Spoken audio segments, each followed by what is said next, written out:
The annual ban on drumming and noise making actually begins with what we call Shiban. That is what I said is a symbolism of farming, where we actually go and clear the land, and we have about 7 houses who does this Shiban, Nadumo, and Mafa. It begins with the Dantu or Lantejawe. They will go and perform that rites, followed by Sakumo on Tuesday, and then Wednesday and Thursday nobody does anything. Then Friday is also done by the Gbese Mantse Palace, and then Osu Clote, and then before night. So when it comes to the planting, it continues or it follows that same route where they begins with the Lantejawe house, and then Sakumo, followed by the Gbese Mantse, Osuklote, Kole, and then Nai. In fact, it is after the planting of Sakumo that is when Nai will also go and clear his portion or his land to plant the corn or the millet. And this is done annually. After that, or after the first planting by the Lantejawe house, that is when the ban on drumming and noise making is placed. So from then on, there's no noise making within the Ga communities. And then it takes 1 month. It takes 1 month for the ban to be officially lifted. And for the ban to be lifted, that is also performed by the Gbese Mantse. And then we have what we call the Odadao drums, which only comes out once in a year. And then the sticks that are used to play the drum is also taken to the Ga Mashie storehouse. So when it is Odadao, as we have today, they will have to send 2 bottles of drinks to go and inform the Ga Mashie that today is the Odadao day. So then he will also present the sticks to those messengers or that Tamifue who will send the drinks.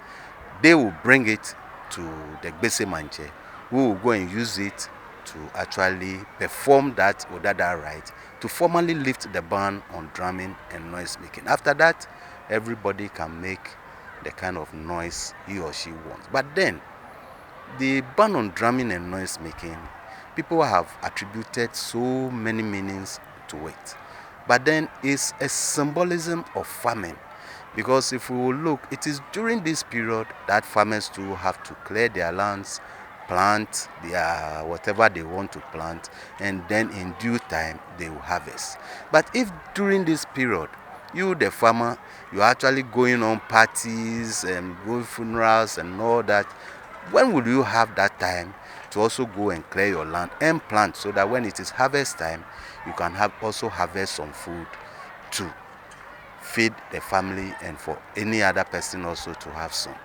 And the prayers that we normally use during this time is that we pray for rain, we pray for blessing, we pray for protection, not only for the Ga people, but for the whole nation. So all that we are saying is that during this period, we just implore everybody within the Ga community to actually observe it with us. We don't say come and then join us to do it, but the law or the rule that goes with it, you need to abide with it so that at least we can all live in harmony. We've been saying this thing, and I have looked at how you go to certain houses in the Ga communities.